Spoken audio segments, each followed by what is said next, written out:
నమస్తే, మీరు చూస్తున్నది టీసాట్. నేను శిశిర. రైతు మిత్ర వ్యవసాయ కార్యక్రమానికి స్వాగతం.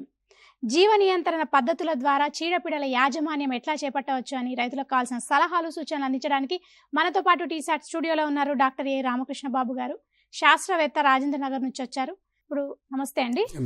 Welcome to studio.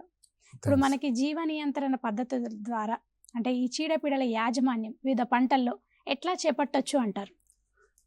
జనరల్గా మనకు పంటలను అంటే పంటలంటే మనకు వరి, వేరుశెనగ, పత్తి, మొక్కజొన్న ఇటువంటివే కాకుండా కూరగాయలు, తర్వాత కూరగాయలు, తర్వాత పండ్ల తోటలు, ఇటువంటి వాటిల్లో కూడా జనరల్గా పురుగులు, చీడలు అంటే పురుగులు వివిధ రకాల పురుగులు ఆశించి దాదాపు రైతుకు చాలా మటుకు ఒక 30% వరకు నష్టాన్ని తీసుకుని వస్తూ ఉంటాయి.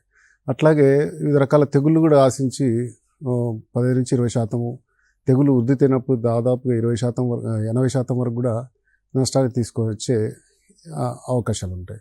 సో వీటిని అరికట్టడానికి, లేకపోతే వీటి నష్టం బారి నుంచి బయటపడడానికి రైతులు జనరల్గా సస్యరక్షణ చర్యలు చేపడతారు. సస్యరక్షణ అంటే పంటను కాపాడుకునే విధానం. ఈ సస్యరక్షణలో సాధారణంగా రైతులు ఎక్కువగా అంటే మనకు ఈ కెమికల్ పెస్టిసైడ్స్ ఇన్వెంట్ అంటే గత సెకండ్ వరల్డ్ వార్ నుంచి ఎక్కువగా పాపులర్ అయినాయి. అప్పటి నుంచి అంటే 1940s నుంచి మనకు DDT, BHC అవి అందుబాటులో ఉన్నప్పటి నుంచి ఇప్పటి వరకు చూసుకుంటే మనకు రైతులు ఎక్కువగా ఈ కెమికల్స్ పైన అంటే రసాయనిక పురుగు మందుల పైన ఆధారపడేది ఎక్కువైపోయింది. ఈ రసాయనిక పురుగు మందుల వల్ల కొన్ని పర్యావరణానికి సంబంధించినటువంటి కొన్ని ఇబ్బందులు వచ్చాయి. అట్లాగే పర్యావరణంలో ముఖ్యంగా ఏంటంటే ఈ వాతావరణంలో ఉన్నటువంటి వివిధ కాంపోనెంట్స్ అంటే ఎయిర్ కానీ, వాటర్ కానీ, గ్రౌండ్ కానీ, సాయిల్ కానీ, అట్లాగే ఈ వాతావరణంలో ఉన్నటువంటి జీవరాశులు, మరి ముఖ్యంగా పంట పొలాల్లో ఉన్నటువంటి మనకు అంటే రైతుకు మిత్రులైనటువంటి కొన్ని పురుగులు, మన పంటలో ఆశించే పురుగులకు శత్రువైనటువంటి కొన్ని మిత్ర పురుగులు, ఇవన్నీ కూడా దాదాపుగా దెబ్బతినే అంటే వాటి దెబ్బతినడం చూసాం. అందుకోసం ఇందులో భాగంగా ఏంటంటే మనకు ఒక సమగ్ర ఈ పంటల్లో పురుగులను అరికట్టడం కోసం సమగ్ర సస్యరక్షణ పద్ధతులు అనేటివి మన శాస్త్రవేత్తలు కనుగొనడం, అంటే ఆ తత్వాన్ని కనుగొనడము, తద్వారా ఈ జీవ నియంత్రణ పద్ధతులను ఆ సమగ్ర సస్యరక్షణలో భాగంగా జోడించడం జరిగింది. అయితే ఈ పురుగు మందుల వాడకం ద్వారా మనకు ఈ వాతావరణ కాలుష్యమే కాకుండా రైతులు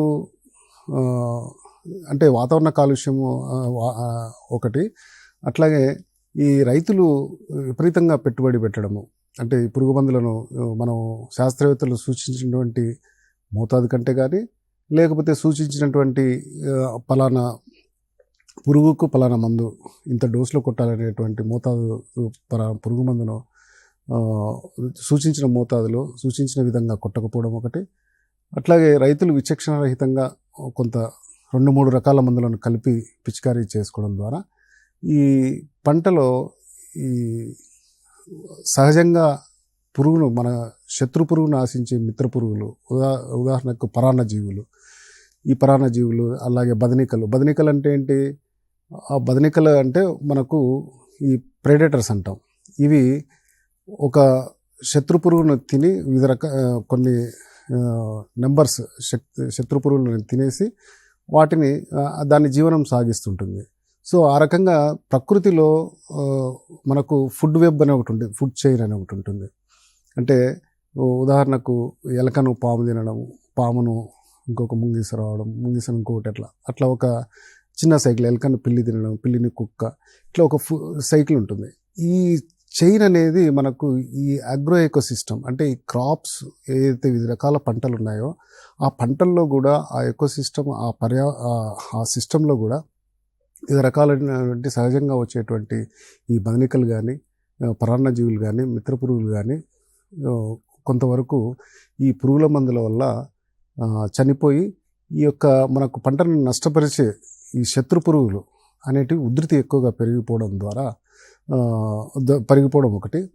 తర్వాత పెరిగిపోవడమే కాకుండా ఈ పురుగు మందులు విరిగా వాడడం వల్ల ఒకటికి మించి ఎక్కువ వాడడము, అట్లాగే మోతాదుకు మించి వాడడము, అవసరానికి ప్రొఫిలాక్టిక్గా కూడా కొందరు రైతులు అనవసరంగా కూడా వాడడం ద్వారా ఈ పురుగులో మనకు దాదాపు కొన్ని వందల వేల రకాల పురుగులు వివిధ పంటలు నాశించి నష్టపరుస్తూ ఉంటాయి. దాదాపుగా 400 రకాల పైచిలకు పంటలు నాశించి నష్టపరిచే పురుగులు ఈ పురుగు మందుల వల్ల ఆ పురుగు మందును తట్టుకునే శక్తిని పెంచుకొని మనం ఆ పురుగు మందు కొట్టడం ద్వారా కంట్రోల్ కావడమే కాకుండా ఆ పురుగు మందు ద్వారా రిసర్జెన్స్ అంటే ఆ రెసిస్టెన్స్ పెంచుకొని, ఆ పురుగు మందుకు రెసిస్టెన్స్ పెంచుకొని ఇంకా తీవ్ర స్థాయిలో ఉధృతంగా మనకు పంటను ఆశించడం జరిగింది. ఉదాహరణకి పత్తిలో ఒకప్పుడు చూసుకున్నప్పుడు గులాబీ రంగు పురుగు ఎటువంటి కెమికల్స్ కొట్టినా కూడా మనకు కంట్రోల్ అయ్యే పరిస్థితులు లేదు. సో ఇటువంటి పరిస్థితులు మనకు దాపురించాయి. కాబట్టి ఇది అంతేకాకుండా పర్యావరణంలో మనకు భూమి మొదలుకొని అంటే మనం భూమిలో పడినటువంటి అవశేషాలు, మనం సహజంగా ఒక పురుగు మందును పిచికారీ చేసినప్పుడు మనకు అందులో 5-10% పురుగు మందు మాత్రమే, అంటే 5-10% పురుగు మందు మన పంటను ఆశించినటువంటి పురుగులను, తెగులను అరికడుతుంది. మిగతా మందంతా కూడా ఈ గాలి ద్వారా కానీ, నీటి ద్వారా కానీ, లేకపోతే వర్షం ద్వారా కానీ భూమిలో పోవడం, భూమి నుంచి చెరువులకు పోవడం, ఈ రకంగా కలుషితం అయిపోవడము, ఈ రకంగా కూడా మనకు పర్యావరణాన్ని దెబ్బతీస్తూ ఉంది. అందుకోసమని శాస్త్రవేత్తలు ఈ సమగ్ర సస్యరక్షణ చర్యలు అనే ఒక విధానాన్ని తీసుకుని వచ్చి వాటిలో మనకు పురుగు మందులు అవసరమే, కానీ ఏ అవసరం మేరకు వాడాలి, ఎంత వాడాలి, మనకు మన పంటను ఆశించినటువంటి పురుగు కానీ, తెగులు కానీ ఏ స్థాయిలో ఆశిస్తే మనం ఈ పురుగు మందును కొడితే మనకు సరైనటువంటి ఉపయోగం ఉంటుంది, లేకపోతే దిగుబడిని మనం దిగుబడుల నష్టాన్ని ఏ రకంగా తగ్గించుకోవచ్చు అనే దాన్ని మనం సూచించుకోవచ్చు. అంటే ఇప్పుడు మనకి పర్యావరణ సమతుల్యతను కాపాడుకోవడానికంటే ఏ రసాయనిక మందులు ఎక్కువగా దెబ్బతీస్తాయంటారు? రైతులకు ఎక్కువగా నష్టం కలిగే అంశాలు ఏమున్నాయంటారు? ఇప్పుడు పర్యావరణానికి దెబ్బతీసే మందులు అంటే మనకు పురుగు మందులలో రకరకాల ఆర్గానోక్లోరిన్స్, ఓపీ కాంపౌండ్స్, తర్వాత కార్బమేట్స్, ఈ రకమైన రకరకాల మందులు ఉన్నాయి. వాటిలో కొన్ని రకాల మందులు అంటే మనం ఎండోసల్ఫాను, మోనోక్రోటోఫాస్, ఇటువంటివన్నీ కూడా కొంతవరకు మోనోక్రోటోఫాస్ తీసుకుంటే మనం వెజిటబుల్ వాటిలో స్ప్రే చేయడానికి అవకాశం లేదు. ఎండోసల్ఫాన్ ఆల్మోస్ట్ ఆల్ బ్యాన్ అయింది. తర్వాత మిథైల్ పెరాథియాన్ లాంటి మందులు కూడా మనం విరిగా వాడడానికి లేదు.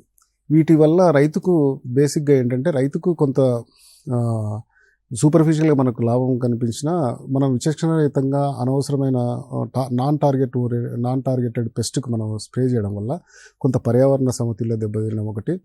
మరీ ముఖ్యంగా ఏంటంటే మనం విచ్చలవిడిగా ఈ మందులు వాడడం వల్ల మన పంట అవశేషాల్లో ఈ పురుగు మందులు ఉండడం, అట్లాగే మన ఎకనామిక్ ప్రోడక్ట్ పంట ఏదైతే మనం కోసుకుంటామో ఆ పంట మనం ఎకనామిక్ ప్రోడక్ట్ అంటే మనం ఏదైతే మార్కెటింగ్ చేస్తున్నామో అటువంటి వాటిల్లో కూడా మనకు ఈ పురుగు మందుల అవశేషాలు ఉండడం వల్ల కొంత మార్కెట్ రేట్ తగ్గడం, కానీ ఒకవేళ ఎక్స్పోర్ట్ చేసుకోవాలనుకునే ప్రోడక్ట్స్ ఉంటే వాటి యొక్క విలువ కొంచెం తగ్గే అవకాశం ఉంది, కొన్నిసార్లు రిజెక్ట్ అయితే అవకాశం ఉంది.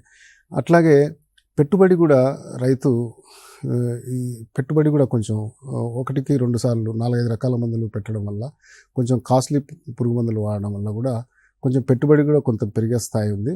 వీటన్నిటికంటే ముఖ్యంగా ఏంటంటే ఒక ఇండస్ట్రీ కానీ, లేకపోతే ఒక పురుగు మందుల కంపెనీ కానీ ఒక పురుగు మందును మనం కొత్త టార్గెట్ అంటే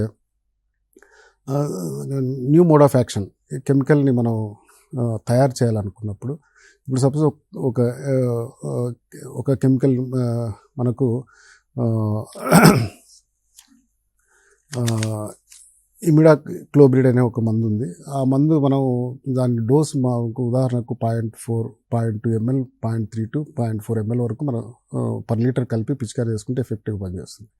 ఇప్పుడు అది కొత్తగా వచ్చినప్పుడు తీసుకునే మందు, ఇప్పుడు అది దాదాపు 0.5 ml వేసినా కూడా 6.1 ml వేసినా కూడా రైతులు పనిచేయడం లేదని అంటుంటారు.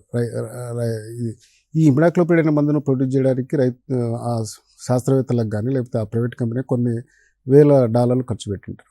ఇప్పుడు మనం విచక్షణరహితంగా డోస్ రిలేటెడ్ కాకుండా వాడడం వల్ల ఈ పెస్ట్ ఏదైతే పురుగు ఉందో ఆ పురుగును తట్టుకునే శక్తిని సంపాదించుకుని రిసర్జెన్స్ అనేది వస్తుంది, పురుగులో రెసిస్టెన్స్ పెరుగుతుంది.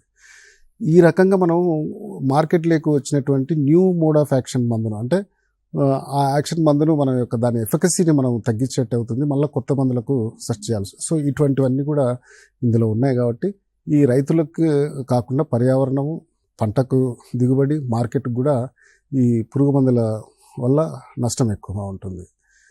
సో వీటి నుంచి మనం బయటపడడం కోసమే మనం ఈ మధ్య ఈ సమగ్ర సస్యరక్షణ చర్యలని పద్ధతులను తీసుకున్నాం.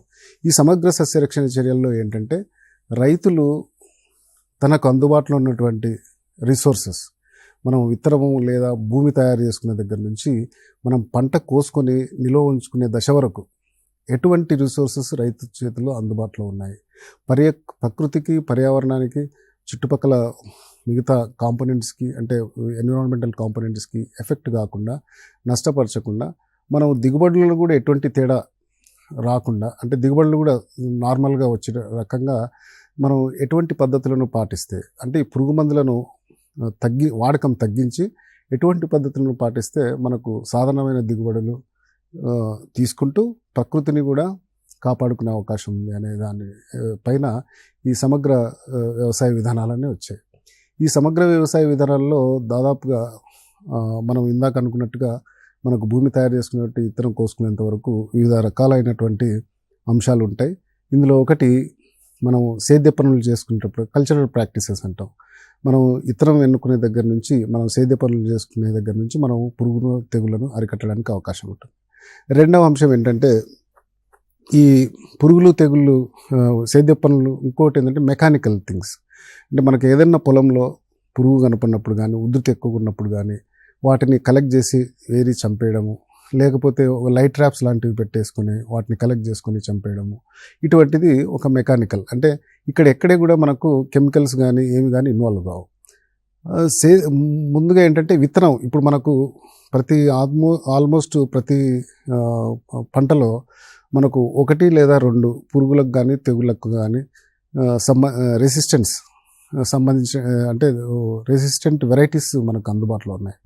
మన ప్రాంతంలో ఏ పురుగు, ఏ తెగులు ఆశిస్తుందో వాటికి సంబంధించినటువంటి రెసిస్టెంట్ వెరైటీస్ ఏవైతే ఉన్నాయో వాటిని మనం తీసుకొని మనం ముందు ఈ సమగ్ర సెక్షన్లో పెట్టుకోవచ్చు. ఇలా పెట్టుకోవడం ద్వారా మనకు పురుగు మందులు ఖర్చు తగ్గిపోతుంది. అట్లాగే మూడో భాగంగా జీవ నియంత్రణ పద్ధతులు అనేటివి వస్తాయి. ఈ జీవ నియంత్రణ పద్ధతుల్లో మనకు రకరకాల అంశాలు, రకరకాల అంటే ఈ మనకు సహసిద్ధంగా లభించినటువంటి, లేకపోతే ఈ ఎకోసిస్టంలో, ఈ పర్యావరణంలో లభించినటువంటి ఈ పరాన్న జీవులు, అంటే మిత్ర పురుగులు కానీ, అంటే మన శత్రు పురుగులకు శత్రువులు, అంటే అవి మనకు మిత్రులు అన్నట్టు. రైతుకు మిత్ర పురుగులు ఈ పురుగులు, లేకపోతే బదనికలు అంటే లైక్ ఏ ప్రెడేటర్. మనకు ఒక ప్రెడేటరు 4-5 పురుగులు, లేకపోతే తన జీవిత కాలంలో ఎన్ని పురుగులు అవసరమో అన్ని పురుగులను తినుకుంటూ చంపేస్తూ పోతుంది ప్రెడేటర్ అనేది. ఉదాహరణకు మనం సాలిడ్లు తీసుకోవచ్చు. అట్లాగే కాక్సినిలిడ్స్, వాటిని తెలుగులో కాక్సినిలిడ్స్ అంటాము.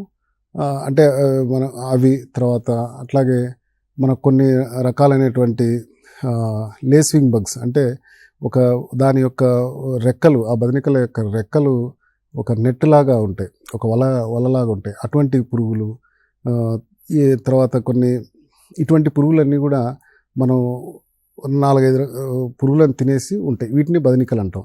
అట్లాగే పరాన్నజీవులు, అంటే పరాన్నజీవి అంటే మనకు జనరల్గా సహజం ఏంటంటే వేరే జీవి పైన ఆధారపడి తన జీవితం మొత్తాన్ని ఆ యొక్క జీవి పైన ఆధారపడి జీవించే వాటిని పరాన్నజీవి అంటాం. వీటిని మనం మిత్ర పురుగులు అంటే సహజ శత్రువులు అనుకోవచ్చు వాటికి. ఈ పరాన్నజీవులు అనేటివి కూడా పురుగు జనరల్గా మనకు పురుగులో ఒక దశలు ఉంటాయి. గుడ్డు దశ, తర్వాత లార్వా దశ. లార్వా అంటే లద్దె పురుగుల దశ, తర్వాత కోసస్థ దశ అంటే ప్యూపల్ దశ, తర్వాత అడల్ట్ అంటే రెక్క పురుగుల దశ. ఈ 4 దశలు అంటే గుడ్డు నుంచి రెక్క పురుగుల వరకు 4 దశలు ఉంటాయి. ఈ 4 దశల్లో మనకు వివిధ రకాల ప్రకృతిలో వివిధ రకాలైనటువంటి సూక్ష్మక్రిములు కానీ, లేకపోతే పరాన్నజీవులు కానీ, లేకపోతే ప్రెడేటర్స్, ఇందాక అనుకున్నట్టుగా ప్రెడేటర్స్ కానీ ఆ యొక్క జీవితంలో పురుగు యొక్క జీవిత చక్రంలో ఎన్నో ఎదురవుతూ ఉంటాయి. వీటిని మనం మన పొలంలో అబ్జర్వ్ చేసి వాటిని మనం ఎక్స్ట్రాక్ట్ అంటే వాటిని తీసుకొని ల్యాబ్లో కానీ శాస్త్రవేత్తలు కొంత స్టడీ చేసి ల్యాబ్లో ప్రవర్ధనం చేసి రైతులకు అందజేసే పరిస్థితుల్లో ఇప్పుడు మనం జీవ నియంత్రణ పద్ధతులు ఉన్నాయి. ఇది సమగ్ర సస్యరక్షణలో అన్ని పద్ధతులు 4 తర్వాత ఈ జీవ నియంత్రణ పద్ధతులు అనేటివి చాలా పెద్దగా పాత్ర పోషిస్తుంది. తర్వాత చివరి దశలో మాత్రమే మనం ఈ రసాయన మందులు వాడాల్సి వస్తుంది. ఈ పద్ధతులన్నీ వాడిన తర్వాత మనకు గత్యంతరం లేని పరిస్థితిలో, లేకపోతే మన పంటను ఇన్ని పద్ధతులు వాడినా కూడా మన పంటను ఆశించే తెగులు కానీ పురుగు కానీ తీవ్రంగా నష్టపరిస్తే అవకాశం ఉంది. కాబట్టి అప్పుడు మాత్రమే మనం ఈ సూచించినటువంటి కెమికల్స్, శాస్త్రవేత్తలు సూచించినటువంటి కెమికల్స్ను అంటే కెమికల్ పెస్టిసైడ్స్ను వాడినప్పుడు మనకు మన పొలంలో ఉన్నటువంటి పురుగు కంట్రోల్ అవుతుంది. అట్లాగే ఈ ఈ రకరకాల పద్ధతుల ద్వారా మనం కొంతవరకు సప్రెస్ చేసి ఉంటాం పురుగును. సో ఆ రకంగా మనం ఈ సమగ్ర సస్యరక్షణలో కంట్రోల్ చేయడానికి అవకాశం ఉంటుంది. ఇక్కడ ఈ సమగ్ర సస్యరక్షణలో దాదాపు రైతులందరూ కూడా కొంత అవేర్నెస్ వచ్చింది. మరి ముఖ్యంగా చెప్పాలంటే ఎక్కువగా కెమికల్స్ వాడే దశ నుంచి గత 10-20 సంవత్సరాల కాలంలో రైతులు ఆర్గానిక్ ఫార్మింగ్ అని, లేకపోతే ప్రకృతికి దగ్గరగా ఉన్నటువంటి ప్రకృతి సేద్యం అని, అంటే ప్రకృతి సేద్యం అనేది పూర్తిగా 100% సాధ్యం కాకపోయినా పురుగు మందులను తక్కువగా వాడి, లేకపోతే కొందరు పురుగు మందులు అసలే వాడకుండా ప్రకృతిలో దొరికినటువంటి ప్రకృతికి సంబంధించిన ఏ రకంగా మనం ఎకాలజీని బ్యాలెన్స్ చేసుకుంటూ, అంటే మన పొలంలో ఆశించేటువంటి ట్రైట్రోఫిక్ రిలేషన్స్, పొలంలో ఆశించేటువంటి పురుగును మన దగ్గర ఉన్నటువంటి రిసోర్సెస్ బేసిక్గా వాటిపైన ఆధారపడే శత్రు పురుగులు మిత్ర పురుగులను వీటిని వృద్ధి చేసుకుంటూ దాన్ని ఈక్విలిబ్రియం లెవెల్లో సప్రెస్ చేయడం, అంటే మనకు ఆర్థికంగా నష్టపరిచే స్థాయిలో సప్రెస్ చేయడం ఎలాగనేది రైతులు కూడా కొంతవరకు బాగా అవేర్నెస్ తీసుకున్న, బాగా చదువుకున్న రైతులు వీటిపైన కొంచెం మొగ్గు చూపుతున్నారు. ఈ మధ్యకాలంలో ఈ జీవ నియంత్రణ పద్ధతుల ద్వారా వ్యవసాయం చేపట్టే రైతుల సంఖ్య కూడా గణనీయంగా పెరుగుతూ ఉంది. సో ఈ ఈ నేపథ్యంలో మనకు ఈ అంశం చాలా ముఖ్యమైనది. అంటే వివిధ పంటల్లో ఇప్పుడు మనం చూసుకుంటే తెగుళ్ళు కానీ పురుగులు కానీ పంటను నష్టపరిచే అవకాశం ఎక్కువగా ఉంటుంది. అంటే ఆ స్థాయి ఎట్లా ఉందని రైతులకు తెలుస్తుంది అంటారు, వాళ్ళు దాన్ని ఎట్లా నియంత్రించుకోవాలి అంటారు? ఇది కరెక్ట్. ఇప్పుడు ఏంటంటే మనకు వివిధ పంటల్లో ఉదాహరణకు వరి తీసుకున్నా, వరిలో కాండదెలుసు పురుగు తీసుకున్నా, లేకపోతే సుడిదోమ తీసుకున్నా, పత్తిలో రసం పీల్చే పురుగులు కానీ, లేకపోతే గులాబీ రంగు పురుగు కానీ, మొక్కజొన్నలో కత్తెర పురుగు కానీ, ఇటువంటివన్నీ చాలా సహజంగా ప్రతి సంవత్సరం ఆశించే పురుగులు. ఇవి ఒకవేళ ఉధృతి కనుక ఎక్కువైతే మనం దాదాపు 80% పంట నష్టాన్ని కోల్పోయే అవకాశం ఉంటుంది. కాబట్టి రైతు బేసిక్గా డిసిషన్ మేకింగ్, అంటే ఒక నిర్ణయానికి రావడం, నా పంట ఈ స్థాయిలో ఉంటే నాకేం నష్టం లేదు, ఈ స్థాయికి మించి కనుక వచ్చిందంటే నాకు చాలా నష్టం ఉందనే ఒక నిర్ణయం తీసుకోవడం ఎలా అనేది ఇక్కడ చాలా ఇంపార్టెంట్. ఇటువంటి విషయాల్లో మనకు ఉదాహరణకు ప్రతి రైతు ఈ జీవ నియంత్రణ పద్ధతుల్లో ఒక బదనికలు, ఈ వాటి కాల్ పారాసైటాయిడ్సే కాకుండా మనకు ఈ బయోఫంగిసైడ్స్, అంటే ఎంటోమోపాథనిక్ ఫంగై కానీ, బ్యాక్టీరియా కానీ, వైరసెస్ కానీ, బ్యాక్టీరియా అంటే బ్యాక్టీరియా సంబంధించిన సూక్ష్మజీవి, ఫంగై అంటే శిలీంధ్ర నాశక సూక్ష్మజీవి. ఇవే కాకుండా మనకు ఈ లింగాకర్షక బుట్టలు, అట్లాగే ప్లాంట్ డెరైవ్డ్ మెటీరియల్స్ అంటే నీమ్ ఆయిల్ ఉంది. ఇప్పుడు వేప చెట్టు ఉంది, వేప చెట్టు నుంచి మనము అజాడిరెక్టిన్ అనే నీమ్ ఆయిల్ నుంచి అజాడిరెక్టిన్ అనే కెమికల్ కాంపోనెంట్ సెకండరీ మెటబోలైట్ని ఎక్స్ట్రాక్ట్ చేసి వాటిని పిచికారీ చేసుకోవడం. అట్లాగే టొబాకో ఆకుల నుంచి తీసి పిచికారీ, కానుగ ఆకులు, ఇటువంటివన్నీ కూడా ఈ బయో కంట్రోల్, అంటే మనకు పర్యావరణానికి దగ్గరగా బయో కంట్రోల్ పద్ధతులకే వస్తుంది. కాబట్టి ఇటువంటి పద్ధతులు మనకు అందుబాటులో ఉన్నాయి కాబట్టి రైతులు ఈ పంటలో ఆశించే పురుగును ఏ స్థాయిలో మనం కట్టడి చేయాలి అనేది నిర్ణయించుకోవడం అనేది చాలా ముఖ్యమైన విషయం. ఇప్పుడు ఉదాహరణకు మనం ఒక వరిని తీసుకున్నప్పుడు వరిలో కాండం తొలుచు పురుగు ఒక స్క్వేర్ మీటర్కు ఒక దుబ్బకు ఒక వైట్ ఇయర్ కనపడినా, అంటే ఒక తెల్లకంకి కనపడినా, లేకపోతే ఒక స్క్వేర్ మీటర్ పరిధిలో ఒక స్క్వేర్ మీటర్ ఏరియా పరిధిలో 1 నుంచి 5 పచ్చ రెక్క పురుగులు కనపడినా మనము మన పంటలో ఇది తీవ్రంగా ఆశించే అవకాశం ఉంటుంది, వచ్చే అవకాశం ఉంటుంది. మనం ఏదో ఒక చర్య తీసుకోవాలి అని అనుకోవాలి. అట్లాగే మొక్కజొన్నలో తీసుకున్నప్పుడు మొక్కజొన్నలో మనకు ఏదైనా ఒక 5 స్క్వేర్ మీటర్లో ఒక్క లార్వా కత్తెర పురుగు అటాక్ అయినా, లేకపోతే మనం లింగాకర్షక బుట్టలు పెట్టినప్పుడు ఒక 3 వారాలకు ఒక వారంకి ఒక అడల్ట్ ఇది స్పోడోప్టెరా ఫ్యూజిపరదా అంటే ఈ కత్తెర పురుగు పడిన అడల్ట్ అంటే మాత్ పడిన మనము తీవ్రమైన నష్టాన్ని ఎదుర్కోబోతున్నాం అనే డిసిషన్ తీసుకోవాలి. అట్లా మనకు ఏదైనా టోటల్గా ఏంటంటే మన పంట 10% కంటే తక్కువగా ఆర్థిక నష్టాన్ని ఉన్నప్పుడు మనం ఎటువంటి కెమికల్స్కు పోవాల్సిన అవసరం లేదు. మనం మనకు అందుబాటులో ఉన్నటువంటి జీవ నియంత్రణ పద్ధతులు కావచ్చు, లేకపోతే మిగతా మెకానికల్ పద్ధతులు వీటి పద్ధతులన్నీ కూడా పాటించుకొని మనం ఉన్నదాన్ని తగ్గించుకోవచ్చు. అంటే మెకానికల్ పద్ధతి మనకు ఎగ్ మాసెస్ ఉన్నాయి. ఇప్పుడు మొక్కజొన్నలో చూసుకుంటే కత్తెర పురుగు యొక్క ఎగ్ మాసెస్ ఒక 3 నుంచి 400 వరకు ఒకటే ఎగ్ మాస్ పెడుతుంది. దాన్ని తెంపేసుకుంటే సరిపోతుంది. మనం అట్లా తెంపేసుకొని చంపేయడం వల్ల దాదాపు 300-400 లార్వాలను మనం చంపినట్లు అవుతాం. ఈ రకంగా మనం చేసుకోవడం, దీని స్థాయి మించి మనం ఇన్ని చర్యలు తీసుకున్నా తగ్గే పరిస్థితులు లేదనుకున్నప్పుడు మాత్రమే కెమికల్స్ తీసుకోవాలి, కెమికల్ కంట్రోల్కి వెళ్ళాలి.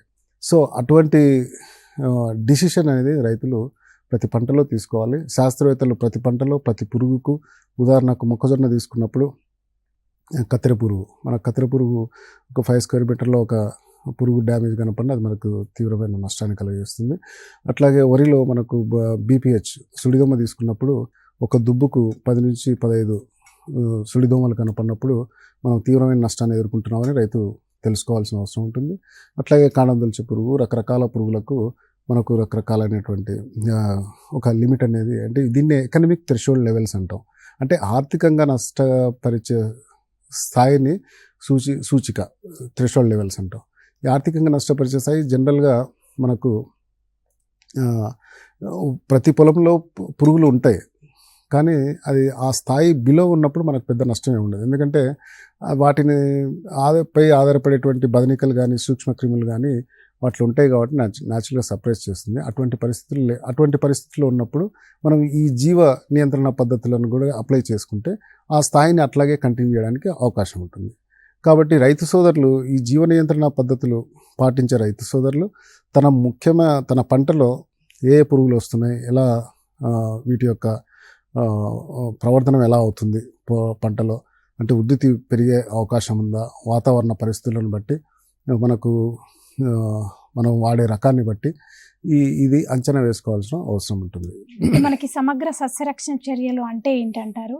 అంటే ఏ పంటలో ఈ చర్యలు పాటించడానికి అవకాశం ఉంది అంటారు? మనకు సమగ్ర సస్యరక్షణ చర్యల్లో బేసిక్గా మనం దాదాపు అన్ని పంటల్లో మనం పాటించడానికి అవకాశం ఉంది. మనకు రాష్ట్రంలో ఉన్నటువంటి ముఖ్యమైన పంటలు వరి, పత్తి, మొక్కజొన్న, తర్వాత వేరుశెనగ, కంది, ఇటువంటి పంటలు అన్నింటిలో కూడా మనం సమగ్ర సస్యరక్షణ చర్యలను ఒక ప్రోటోకాల్ ప్రకారం పాటించడానికి అవకాశం ఉంది. రైతులకు కూడా మేము మా విశ్వవిద్యాలయం తరపున వివిధ రూపాల్లో వివిధ రకాలుగా మేము రైతులను ఎడ్యుకేట్ చేయడం కూడా జరుగుతూ ఉంది. అయితే ఈ పద్ధతుల్లో ముఖ్యంగా మనకు ఎక్కువగా కల్చరల్ ఇవే ఉంటాయి, ఎక్కువ రైతుల వరకు చేసుకోగలుగుతారు. వాళ్ళు ముఖ్యంగా బయలాజికల్ కంట్రోల్ అనేది పెద్ద కాంపోనెంట్ కాబట్టి బయలాజికల్ కంట్రోల్ అంటే జీవ నియంత్రణ పద్ధతులు. ఈ జీవ నియంత్రణ పద్ధతులకు సంబంధించి ఈ జీవ నియంత్రణ పద్ధతుల్లో ఉపయోగించే ప్రకృతికి హాని కలగకుండా సహజ సిద్ధంగా వచ్చినటువంటి అంటే జీవ నియంత్రణ అంటే బేసిక్గా మనం ఒక జీవిని ఇంకొక జీవిని ఉపయోగించి సంహరించడం. సింపుల్ వర్డ్స్లో చెప్పాలంటే అంటే సంహరించడం లేకపోతే సప్రెస్ చేయడం. దీన్ని సప్రెస్ అంటే తగ్గించడం. ఇది జీవ నియంత్రణ పద్ధతి అంటాం. సో ఈ రకంగా మనం ఇంటిగ్రేటెడ్ పెస్ట్ మేనేజ్మెంట్ అంటే ఈ సమగ్ర సస్యరక్షణలో ఈ జీవ నియంత్రణ పద్ధతులను మనం వాడుకోవచ్చు. ప్రతి పంటలో కూడా ఈ జీవ నియంత్రణ ప్రతి పంటలో కూడా సమగ్ర సస్యరక్షణ చేసుకోవచ్చు. ఉదాహరణకు మనం వరి తీసుకుందాం. వరి తీసుకున్నప్పుడు ఇప్పుడు జీవ నియంత్రణ పద్ధతుల్లో బయో ఇంటెన్సివ్ పెస్ట్ మేనేజ్ అంటాడు ఇంగ్లీష్లో. ఈ జీవ నియంత్రణ పద్ధతులను ఉపయోగించి వాటేమంటారు ఇంటెన్సివ్ అంటే కొంచెం జాగృతిగా మనం వాటిని ఆ పద్ధతులను ఉపయోగించి జాగృతిగా వాటిని మన పురుగులను కంట్రోల్ చేయడం. వరిలో మనకు దాదాపుగా మనకు జీవ నియంత్రణ పద్ధతిలో ముందు వివరంగా చూసుకున్నప్పుడు జీవ నియంత్రణ పద్ధతిలో మనకు మిత్ర పురుగులు ఉన్నాయి, శత్రు పురుగులు ఉన్నాయి, బదనికలు ఉన్నాయి, అట్లాగే శిలీంధ్రాలు ఉన్నాయి, పురుగులను సంహరించే శిలీంధ్రాలు ఉన్నాయి, వైరసెస్ ఉన్నాయి, బ్యాక్టీరియా ఉంది, రకరకాల శిలీంధ్రాలు ఉన్నాయి. వీటిల్లో మనం రైతులకు ఈజీగా అందుబాటులో తెచ్చినటువంటి ఉపకరణాలు అనేటివి ప్రతి కాంపోనెంట్లో కూడా ఉన్నాయి.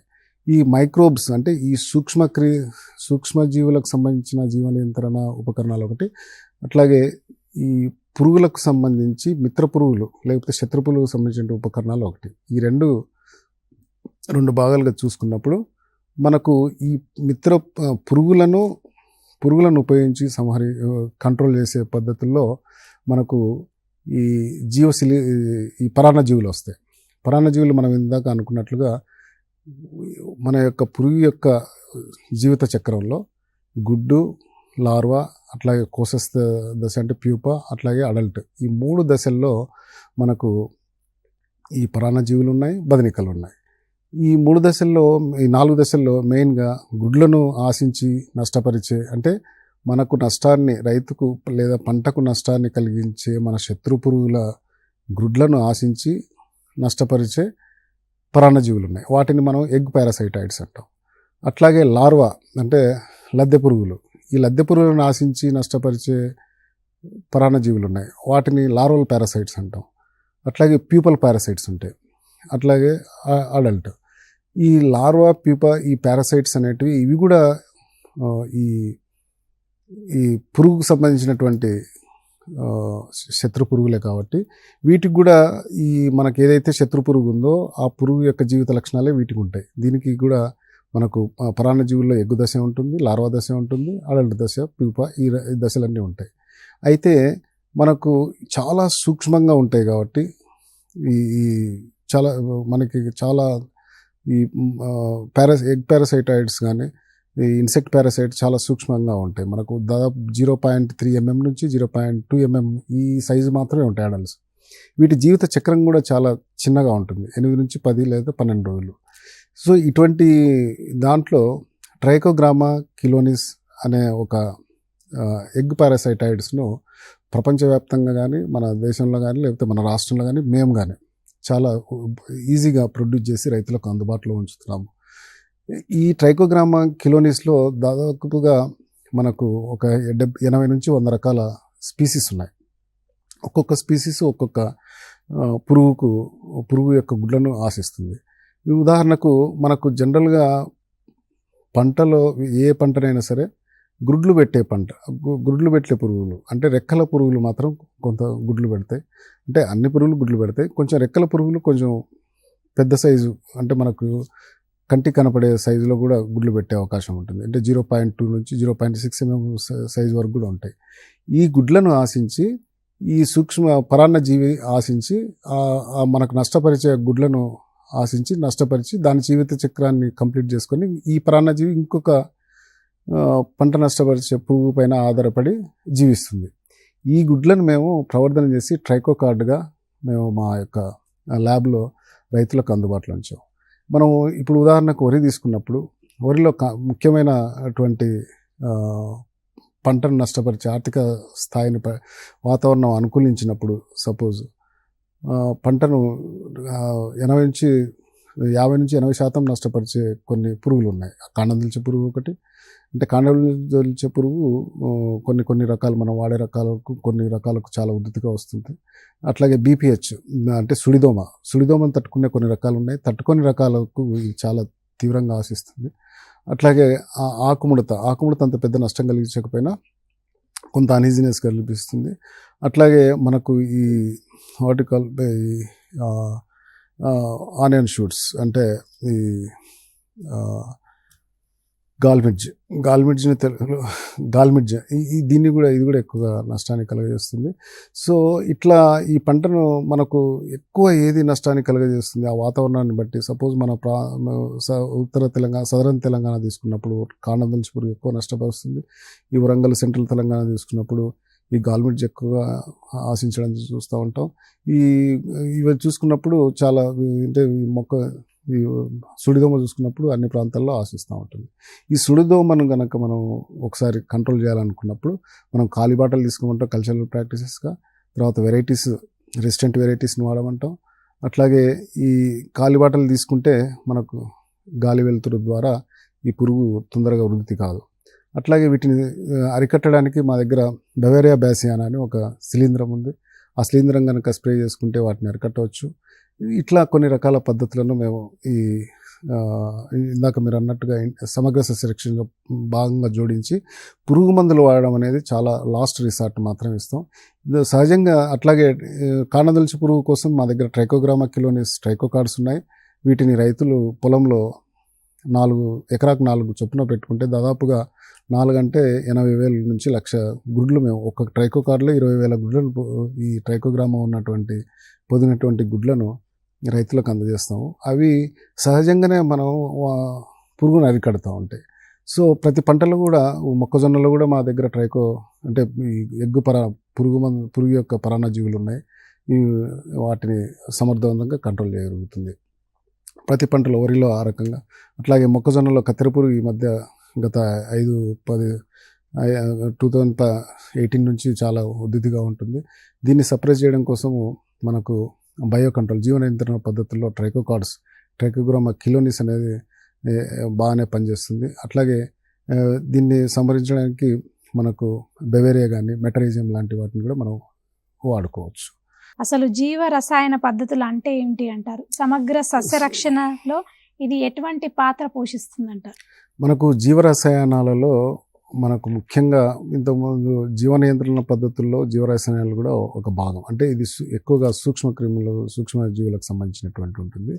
వీటిలో మరి ముఖ్యంగా 4-5 రకాలు ఉంటాయి. ఒకటి మన యొక్క పురుగును అంటే మన పంటను నష్టపరిచే లద్దె పురుగు అంటే లద్దె పురుగు అంటే గురుడు తర్వాత వచ్చేటువంటి లద్దె పురుగులను ఆశించి మనకు మామూలుగా ఒక యానిమల్కో లేకపోతే మనుషులకు డిసీజెస్ వచ్చినట్లుగా ఈ సూక్ష్మక్రిములు ఎస్పెషల్లీ శిలీంధ్రాలు అంటే ఫంగై ఆశించి పంటను ఆ పురుగును చంపేస్తుంది లార్వా దశలో. ఇటువంటి శిలీంధ్రాలను మనం ప్రకృతిలో గమనించి వాటిని ఎక్స్ట్రాక్ట్ చేసి వాటిని ల్యాబ్లో ప్రవర్ధనం చేసి రైతులకు అందుబాటు చేయడం. అట్లాగే బ్యాక్టీరియాకి సంబంధించి మనకు విరివిగా అవగాహన ఉన్నటువంటి బ్యాక్టీరియా మనకు బ్యాసిలస్ తురెంజెనిసిస్ బీటీ బ్యాక్టీరియా ఒకటి. ఈ మధ్యకాలంలో బీటీ సబ్టిలిస్ అనే దాని యొక్క సబ్ స్పీసీస్. అట్లాగే కొన్ని రకాల శిలీంధ్రాలను మనం కట్టడి చేయడానికి వాడే సూడోమోనాస్ ఫ్లోరసెన్స్ అనే వాటిని ఇటువంటివన్నీ కూడా బ్యాక్టీరియా కిందకి వస్తాయి. అట్లాగే ఈ శిలీంధ్రాలలో ఈ డిసీజ్ని కలిగించే శిలీంధ్రాలలో మనకు మరి ముఖ్యంగా మార్కెట్లో కానీ విరివిగా మన రాష్ట్ర కానీ దేశవ్యాప్తంగా ఈ జీవ నియంత్రణ పద్ధతులు పాటించే వాళ్ళు ఉపయోగించేటివి మెటరైజియం అనోసిప్లి అనే ఒక శిలీంధ్రాన్ని, అట్లాగే వట్టిసిలియం లకాన్ అనే ఒక శిలీంధ్రము, అట్లాగే బెవేరియా బ్యాసియా అనే ఒక శిలీంధ్రము. ఈ 3 శిలీంధ్రాలు చాలా విరివిగా పాపులర్ అయినాయి. చాలా మటుకు ప్రైవేట్ కంపెనీలు కూడా వీటిని పర్మిషన్ అంటే ఈ రసాయనిక పురుగు మందులు కానీ జీవ పురుగు మందులు కానీ ఈ 2 కూడా మనకు పెస్టిసైడ్ యాక్ట్ కిందకి వస్తాయి. వీటిని మనం మార్కెట్ చేయాలన్నా ఏం చేయాలన్నా కూడా మనం కొంత సర్టిఫికేషన్ సిఐబిఆర్సి అంటే సెంట్రల్ ఇన్సెక్టిసైడ్ బోర్డు నుంచి మనం పర్మిషన్ తెచ్చుకొని అమ్మాల్సి ఉంటుంది. ఇట్లా మనకు జీవ శిలీంధ్రాలలో వాడేటువంటి ఫార్ములేషన్స్ కూడా కొన్ని ప్రైవేట్ కంపెనీలు పర్మిషన్ తెచ్చుకొని బయట విరివిగా దొరుకుతున్నాయి. మన దేశంలో దాదాపుగా 900 పైచులకు జీవ శిలీంధ్ర నాశకాలు మనకు బయట పర్మిషన్స్ ఇచ్చింది సిఐబిఆర్సి. అంటే అందుబాటులో ఉన్నాయి వివిధ కంపెనీల ద్వారా. సో ఇక్కడ మొత్తానికి చెప్పొచ్చేది అంటే ఈ బయోపెస్టిసైడ్స్ అంటే జీవ రసాయనాలలో మనకు శిలీంద్రనాశకాలలో ముఖ్యంగా ఈ 3 ముఖ్య పాత్ర పోషిస్తున్నాయి. అలాగే బ్యాక్టీరియాలో బ్యాసిలస్ తురింజిన్స్ సూడోమోనాస్ ఈ ఎక్కువ పాత్రతో పోషిస్తుంది. అట్లాగే మనకు వైరసెస్లో తీసుకున్నప్పుడు మనకు ఎన్పివి న్యూక్లియర్ పాలియోయిడ్ డిసీజ్ వైరస్, అట్లాగే గ్రాన్యులర్ పాలియోయిడ్ disease virus, cytoplasmic polyhedrosis virus, ఈ 3 రకాల వైరసెస్లు కూడా మనకు ఈ పురుగులను ఆశించి నష్టపరుస్తాయి. ఏదైతే మనకు జీవరాశులకు వైరస్ డిసీజెస్ ఎలా వస్తున్నాయో పురుగులకు కూడా రకరకాల వైరస్ డిసీజులు, రకరకాల బ్యాక్టీరియా డిసీజెస్లు, రకరకాల ప్రోటోజువాన్స్, రకరకాల ఫంగల్ డిసీజెస్లు వస్తూ ఉంటాయి. కాబట్టి శాస్త్రవేత్తలు కానీ లేకపోతే ప్రకృతి పరంగా పండించే రైతులు కానీ వీటిని సహజంగా ఎక్కడైనా పురుగు చనిపోయినా వాటిని తీసుకొని వాటి నుంచి ఎక్స్ట్రాక్ట్ చేసి మనం కనుక్కున్నవే ఇవన్నీ కూడా. వీటిని మనం ప్రవర్ధనం చేసుకొని వీటిని విరివిగా పురుగు మందులకు ప్రత్యామ్నాయంగా వీటిని వాడుతున్నప్పుడు మనకు ఇవి ఓన్లీ ప్రకృతిలో పురుగు మందులు వాడినప్పుడు మనకు ఏమవుతుంది, రసాయనిక మందులు వాడినప్పుడు మనకు మిత్ర పురుగులు పొలంలో ఆశించి ఉన్నటువంటి మిత్ర పురుగులు చనిపోతాయి. అట్లాగే వాతావరణ కాలుష్యం పెరుగుతుంది. తర్వాత మనకు ఆశించినటువంటి పురుగు యొక్క ఉద్ధృతి కూడా పెరుగుతుంది, దాని యొక్క రెసిస్టెన్స్ పెంచుకొని. ఇక్కడ మనకు ఈ జీవరసాయనాలు వాడినప్పుడు మనం ఎటువంటి అవకాశం ఉండదు, పర్యావరణాన్ని కలుషితం చేసే అవకాశం లేదు. ఇది మిగతా పురుగులను అంటే మిత్ర పురుగులను సాలిళ్ళు కావచ్చు, లేకపోతే కాక్సినిలిడ్స్ అక్షింత పురుగులు కావచ్చు. కాక్సినిలిడ్స్ అంటే అక్షింత పురుగులు చాలా చాలా ముఖ్యమైనటువంటి బదనికలు. ఇవి మన పంటను ఆశించేటువంటి పేనుబంకను కానీ లేకపోతే చిన్న ఉన్నటువంటి మీలీ బగ్స్ అంటాం వాటిని కానీ ఇటువంటిని సమర్థవంతంగా ఈ అక్షింత పురుగులు సమర్థవంతంగా కంట్రోల్ చేయగలుగుతాయి. మనం ఎప్పుడైతే ఈ రసాయన మందులు వాడతామో ఇటువంటివన్నీ కూడా ఈ సాలిళ్ళు కానీ మనకు ఉపయోగపడే సాలిళ్ళు, అట్లాగే సిరిఫిడ్స్, అట్లాగే ఈ కాక్సినిడ్స్ ఇవన్నీ కూడా చాలా సెన్సిటివ్గా చనిపోతాయి. కాబట్టి ఈ జీవ శిలీంద్ర నాశనంలో ఉదాహరణకు మెటరైజియం కానీ, బెవేరియా కానీ, వటిసిలియం కానీ ఇవి మిగతా బదనికలకు కానీ పారాసైటాయిడ్స్ కానీ ఎటువంటి హాని చేయవు. కాబట్టి వీటిని రైతులు విరివిగా వాడుకోవచ్చు. వీటిని వాడుకుంటే మనకు ఆర్థికంగా నష్టపరిచే స్థాయిలో నుంచి మన పంటను తగ్గించే ఎప్పుడు సప్రెస్ చేస్తూ ఉంటుంది. అట్లాగే ఈ వైరసెస్ న్యూక్లియర్ పాలియోహైడ్రోసిస్ వైరస్ అనే లేకపోతే గ్రాన్యులోసిస్ వైరస్ ఇటువంటివన్నీ ఈ వైరసెస్ మనకు ఉదాహరణకు తీసుకుంటే మనకు శనగపచ్చ పురుగు ఒకప్పుడు చాలా ఉధృతంగా ఉండేది. ఈ శనగపచ్చ పురుగును ఈ వైరసెస్ అనేది ఆశించినప్పుడు ఈ వైరస్ ఆశించిన శనగపచ్చ పురుగు మొక్క యొక్క లేకపోతే కొమ్మ యొక్క చివరి వరకు పాకి తలకిందులుగా వేలాడుతుందంటే ఇది వైరస్తో చనిపోయినట్లే అవకాశం ఉంది అని అనుకోవాలి. సో అటువంటి వైరస్ను మనం ఐసోలేట్ చేసి మనం ప్రవర్ధనం చేసుకొని పిచికారీ చేసుకుంటే కనుక మనకు సహజసిద్ధంగానే మనం పెస్ట్ను సప్రెస్ చేయొచ్చు. ఇంతే కాకుండా మనకు ఈ అంటే ఈ వాటిని వృక్షాలకు లేకపోతే ఈ botanical extracts like neem oil అంటే వేప నూనె, లేకపోతే టొబాకో ఎక్స్ట్రాక్ట్స్, లేకపోతే ఈ మధ్య కారంజ ఎక్స్ట్రాక్ట్స్ అనేది కూడా వచ్చింది. కానీ ఈ రెండు కొంచెం అఫీషియల్గా మనకు కొంత ప్రూఫ్ ఉంది. హౌ టు ప్రిపేర్ అనేది కూడా రైతులకు తెలుసు. ఇటువంటివన్నీ కూడా వాడి మనం తగ్గించుకోవచ్చు. మరి ముఖ్యంగా జీవశిలీంద్రనాశుల్లో మన తెగులను అరికట్టడానికి విరివిగా వాడేటువంటి ట్రైకోడర్మా విరిడే లేదా ట్రైకోడర్మా హరిజియానం ఈ శిలీంధ్రము చాలా రైతులు చాలా మటుకు విరివిగా వాడుతున్నారు. ఈ శిలీంధ్రాన్ని విత్తన శుద్ధి దగ్గర నుంచి కూడా మనం వాడుకోవచ్చు. ఏ పంటకైనా విత్తన శుద్ధి కోసం మనం 8 నుంచి 10 గ్రాములు కనుక 1 కేజీ విత్తనానికి ఏ పంటకైనా వాడుకుంటే మనకు కొంత ఈ ఎండు తెగులు ముఖ్యంగా ఏంటంటే ఈ ట్రైకోడర్మా విరిడే కానీ హరిజియానం కానీ మన పంటలలో ఆశించే ఎండు తెగులను లేకపోతే కాండం కుళ్ళు తెగులను కొంతవరకు అరికడుతుంది. ఈ ముఖ్యమైనగా చూసుకున్నప్పుడు ఈ కంది కానీ లేకపోతే శనగ కానీ వేరుశెనగ కానీ ఇటువంటి పంటల్లో ట్రైకోడర్మా విరిడేను మనం విత్తన శుద్ధిగా వాడి చేసుకోవచ్చు. సో ఇంత ప్రామినెన్స్ ఉంది. ఇన్ని రకాల మనకు జీవ నియంత్రణ చేసేటువంటి ఇప్పుడు జీవ రసాయనాలు మనకు అందుబాటులో ఉన్నాయి. ఈ రకాలను మనం బయట లభించే ప్రైవేట్ కంపెనీల ద్వారా తీసుకోవచ్చు.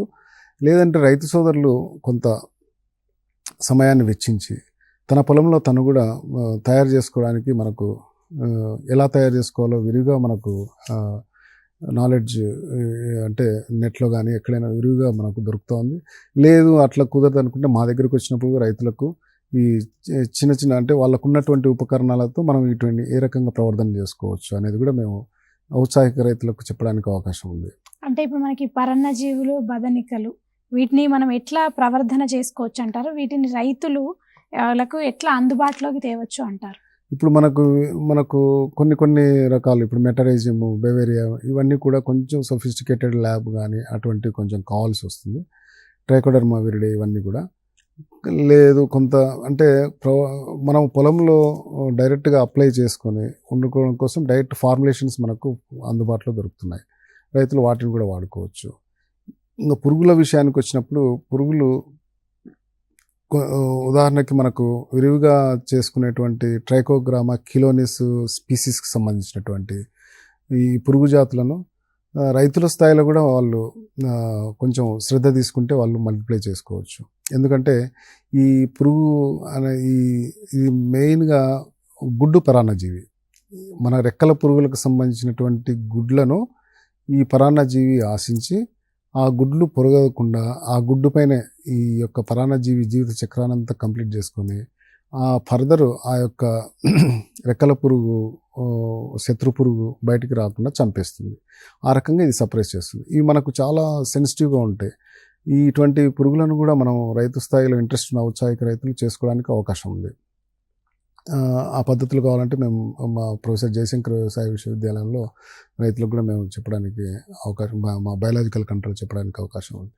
అట్లాగే ట్రైకోడర్మా విరిడేని కూడా మనం ఫార్ములేషన్స్ తెచ్చుకొని దాన్ని మనం ఒక సేంద్రియ ఎరువులో అంటే ఒక 100 కేజీల సేంద్రియ ఎరువు కానీ 50 కేజీల సేంద్రియ ఎరువులు కానీ అందుబాటులో ఉన్నప్పుడు వాటిని 1 కేజీ కానీ 2 కేజీలు కానీ ఈ ట్రైకోడర్మా విరిడే దీన్ని తీసుకొని మనం సేంద్రియ ఎరువులో ఒక లేయర్గా 2 కేజీలు అయితే ఒక 100 క్వింటాల సేంద్రియ ఎరువుకు 50 కేజీలు 1 కేజీ తీసేసుకొని మనం మధ్యలో ఒక ఈ జాగరి అంటాం, బెల్లం యొక్క దీన్ని చల్లుకుంటూ ఒక 10 రోజులు ఇంకా మగ్గబెట్టి మనం అట్లా కూడా వేసుకోవచ్చు పొలంలో. అట్లా రకంగా ప్రవర్తన చేసుకోవచ్చు.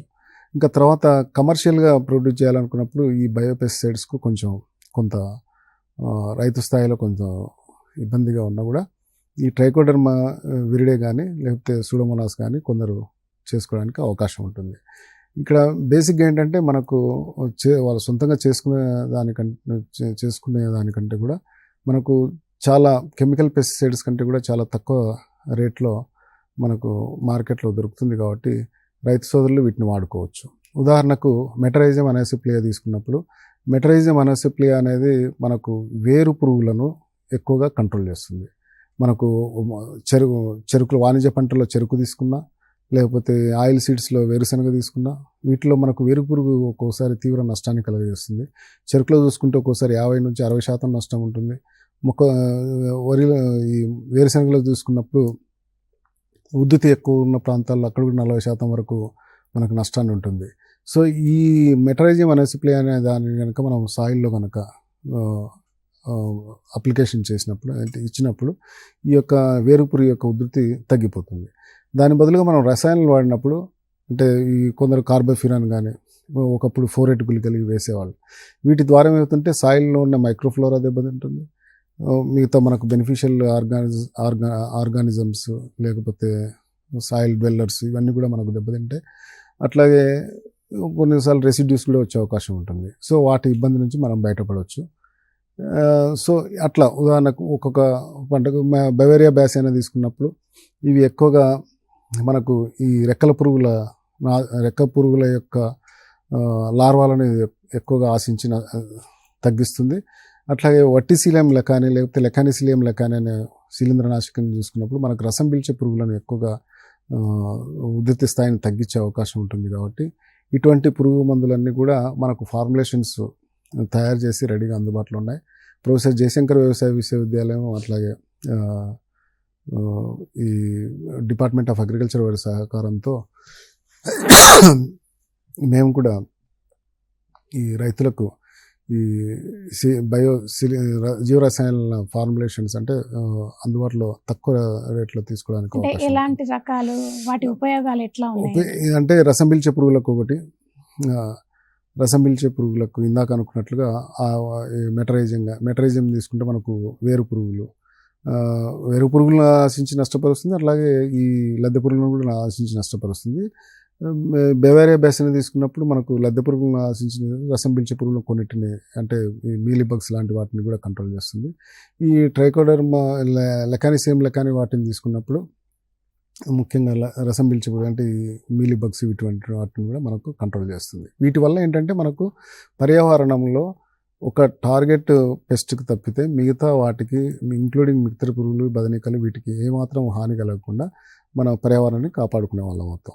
ఇంతేకాకుండా మనం ఈ పురుగు ఉద్ధృతిని అంచనా వేయడానికి కానీ లేకపోతే పురుగు ఉద్ధృతిని మాస్ రూపంలో కలెక్షన్ చేసి నాశనం చేయడానికి ఈ లింగాకర్షక బుట్టలు చాలా మటుకు ఉపయోగపడతాయి. ప్రతి పంటలో ఒక రెక్కల పురుగుకు సంబంధించినటువంటి లింగాకర్షక బుట్టలు ఉన్నాయి. ఉదాహరణకు వరిలో మనకు కాణదొలిచి లింగాకర్షక బుట్ట, మొక్కజొన్నలో మనకు కత్తెర పురుగు లింగాకర్షక బుట్ట, ఆంధ్రలో చూసుకున్నప్పుడు మనకు పచ్చ పురుగు మరియు లద్దె పురుగు లింగాకర్షక బుట్ట, ఇట్లా రకరకాల పంటల్లో వంకాయ, బెండ ఇవన్నీ చూసుకున్నప్పుడు కొన్ని లింగాకర్షక బుట్టలు ఉన్నాయి. వాటి ద్వారా మనం మాస్ కలెక్షన్ చేసుకొని కూడా సంహరించడానికి అవకాశం ఉంటాయి. మనకు ఏ పద్ధతులైతే జీవ నియంత్రణ పద్ధతుల్లో ఆల్మోస్ట్ మనకు ప్రకృతికి లేకపోతే కెమికల్స్ను వాడకుండా పెస్ట్ను సప్రెస్ చేయడానికి కావాల్సినటువంటి పద్ధతులన్నీ వాడడానికి చాలా అవకాశాలు ఉన్నాయి. కాబట్టి ఈ రాబోయే భవిష్యత్తులో రైతులు చాలా మటుకు ఈ జీవ నియంత్రణ పద్ధతుల ద్వారానే పంటను తీసే అవకాశం ఉంది. సో వీటి యొక్క ప్రాముఖ్యత రోజుకు పెరిగిపోయే అవకాశం కూడా ఉంటుంది.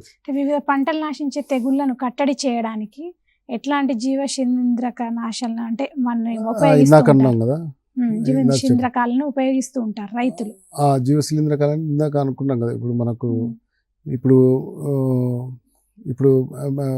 మెటరైజియము, Beauveria, Verticillium, Bacillus thuringiensis, Pseudomonas, Trichoderma viride, తర్వాత సూడోమోనాస్ ఆల్బస్, అట్లాగే ఇంకా కొన్ని ఎన్పివి. తర్వాత మనకి చివరగా రైతులకి జీవ నియంత్రణ పద్ధతులు అవలంబించడానికి ఎలాంటి చర్యలు పాటించాల్సి ఉంటుందంటారు? మళ్ళీ ఈ విశ్వవిద్యాలయంలో ఈ జీవ ఉత్పత్తులు ఎలాంటివి అందుబాటులో ఉన్నాయంటారు రైతులకి? జీవ నియంత్రణ పద్ధతులు పాటించాలనుకున్నప్పుడు మనం రైతు తన పొలంలో రెగ్యులర్గా తన ఎటువంటి విత్తనం రకాన్ని వేసుకున్నామో, తన పొలంలో ఎటువంటి పురుగు తెగుళ్ళు వచ్చే అవకాశం ఉంది, వీటిల్లో అక్కడక్కడ ఎక్కడైనా ఈ అక్షింత పురుగులు కానీ సాలీళ్ళు కానీ ఇటువంటి యొక్క నెంబర్ ఏమన్నా బాగా ఉందా, మనం ఆశించే పురుగు, మనం నష్టపరిచే పురుగు స్థాయి ఏ రకంగా ఉంది, ఇవన్నీ కూడా బేరీ చేసుకోవాల్సిన అవసరం ఉంటుంది. కాబట్టి రైతు మొట్టమొదట చేయాల్సిన పని లింగాకర్షక బుట్టలు. అది ఏ పంట అయినా మనం ఎక్కువగా వాణిజ్య పంటలైనటువంటి పత్తి, మొక్కజొన్న ఇటువంటివి ఎక్కువ వేస్తాం. కాబట్టి వీటిల్లో మనకు విరివిగా అందుబాటులో లింగాకర్షక బుట్టలు అందుబాటులో ఉన్నాయి. పత్తి తీసుకుంటే గులాబీ రంగుకు అందుబాటులో ఉంది, మొక్కజొన్న తీసుకుంటే కత్తెర పురుగుకు అందుబాటులో ఉంది, వేరుశనగ తీసుకుంటే లద్దె పురుగుకు అందుబాటులో ఉంది, అట్లాగే వరికి తీసుకుంటే మనం కాండదొలిచి పురుగుకు అందుబాటులో ఉంది. ఇవి ఎక్కువగా మనకు ఆశించాయంటే పెద్ద మొత్తంలో నష్టాన్ని కలిగజేస్తాయి. కాబట్టి వీటిని మనం లింగాకర్షక బుట్టలు మనం ఎకరాకు మానిటరింగ్ అంటే జస్ట్ పురుగు ఉద్ధృతిని అబ్జర్వ్ చేయడానికి ఒక 4 లేకపోతే 3-4 పెట్టుకోవడం, 4-5 పెట్టుకోవడం, లేకపోతే మనం ఒకవేళ ఉద్ధృతి ఎక్కువగా ఉంది, ఆశించింది, మనం పురుగు మందు కొట్టే అవసరం లేకుండా ముందుగానే కలెక్ట్ చేయాలనుకున్నప్పుడు ఒక 10 దాకా పెట్టుకొని వాటిని ఎప్పటికి వారానికి 10 రోజులకు రెగ్యులర్గా అబ్జర్వ్ చేసి మనం తీసేయడము, ఇటువంటివి కనుక చేస్తే ఆల్మోస్ట్ మనం సప్రెస్ చేస్తాం. అట్లాగే ఇటువంటివి అబ్జర్వ్ చేసుకుంటూ దీనికి ప్రత్యామ్నాయంగా మనకు జీవ నియంత్రణ పద్ధతులు ఏమున్నాయనేది రైతులు తెలుసుకోవాల్సిన అవసరం ఉంటుంది. ఈ జీవ నియంత్రణ పద్ధతుల్లో వరికి సంబంధించినటువంటి బెవేరియా బేసినా కానీ లేకపోతే మెటరైజింగ్ కానీ వర్టిసిలియం కానీ రసం పీల్చే పురుగులు వీటికి ఉధృతి తగ్గించడానికి ఉంటాయి. దీనికి తోడుగా మనకు జీవ నియంత్రణ పురుగులు అంటే పరాన్నజీవులు ట్రైకోగ్రామా కిలోనిస్ కానీ ట్రైకోగ్రామా ప్రెటియోజం, తర్వాత ఇట్లా జపానికం, ఇటువంటివన్నీ ఉంటాయి. ఇటువంటి కార్డ్స్ మనం ఉపయోగించుకొని దాదాపు నా దగ్గర చాలామంది రైతులు మా బయోలాజికల్ కంట్రోల్ మా దగ్గరికి చాలా ఒక 5-10 మంది రైతులు రెగ్యులర్గా ఈ ట్రైకో కార్డ్స్ ఉపయోగించుకొని మేము తగ్గించుకున్నాము. మా యొక్క వరి పొలంలో లేకపోతే మొక్కజొన్నలో ఈ యొక్క కత్తెర పురుగు ఉధృతి తగ్గింది, ఇది తగ్గిందని చెప్పిన చాలా మటుకు ఉన్నారు రైతులు. మాకు రెగ్యులర్గా వచ్చి 4-5 రైతులు తీసుకుని పోతూ ఉంటారు. ఇట్లా మనం పొలాన్ని మనం ఎప్పటికప్పుడు అబ్జర్వ్ చేసుకొని పురుగు మందుల అవశేషాలు లేని పంటను తీసుకోవడము, ఇటువంటివి చేసుకోవాల్సిన అవసరం ఉంటుంది రైతు. అట్లాగే మనం పురుగు మందులు ఈ జీవశిలీంద్రక నాశకులు బయట కూడా దొరుకుతున్నాయి.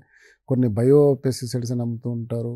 ఆ బయోపెస్టిసైడ్స్లో దాని యొక్క నాణ్యత ప్రమాణాలు మనం ఒకసారి చెక్ చేసుకొని రైతు సోదరులు ఆ లేబుల్ పైన చూసుకొని దాని యొక్క నాణ్యత ప్రమాణాల ప్రకారం వాడుకోవచ్చు. అట్లా కొన్ని పద్ధతులు కనుక పాటించుకుంటే ఈ జీవ నియంత్రణ పద్ధతులను ఉపయోగించుకొని సహసిద్ధంగానే మన పంటల యొక్క నష్టాన్ని, పురుగుల ద్వారా తెగుల ద్వారా వచ్చే నష్టాన్ని మనం అరికట్టడానికి అవకాశం ఉంటుంది. అట్లాగే మా వ్యవసాయ విశ్వవిద్యాలయంలో ముఖ్యంగా all India coordinated research project on biological కంట్రోల్లో ప్రొఫెసర్ జయశంకర్ వ్యవసాయ విశ్వవిద్యాలయంలో ఈ ట్రైకో కార్డ్స్ రూపంలో మేము కార్డ్స్ చేసి రైతుకు అందుబాటులో ఉంచుతున్నాము. కూరగాయల పంటల రైతులు కానీ, వరి పంట రైతులు కానీ, పత్తి పంట రైతులు కానీ, మొక్కజొన్న పంట రైతులు కానీ ఆ యొక్క రెక్కల పురుగుల నష్టపరిచే రెక్కల పురుగులు వాటి ఉధృతిని కట్టడి చేయడానికి మా దగ్గర ఈ ట్రైకోగ్రామా కిలోనిస్, ప్రెటియోజం, జపానికం రకరకాల స్పీసీస్ మా దగ్గర ఉన్నాయి. మేము రైతులకు ఒక కార్డులో దాని సైజు 15x10 సైజు ఉంటుంది. 20,000 గుడ్లు ట్రైకోగ్రామా కిలోనిస్ అనే పరాన్నజీవి పొదినటువంటి గుడ్లను మేము ట్రైకో కార్డ్స్ రూపంలో వితిన్ 7-8 రోజుల్లో వాడేటట్లుగా రైతుకు అందుబాటులోకి తెచ్చాము. వీటిని రైతు సోదరులు విరిగా వాడుకోవచ్చు. అట్లాగే ఈ బయో ఇనాకులమ్స్ అంటే మెటరైజింగ్ కానీ, బయోరీ కానీ, వటిశీలం లెక్కని కానీ ఇది కూడా రైతు సోదరులకు అంటే రైతు సోదరులకు కూడా అందుబాటు తేవడానికి అవకాశం ఉంది, చూస్తున్నాం.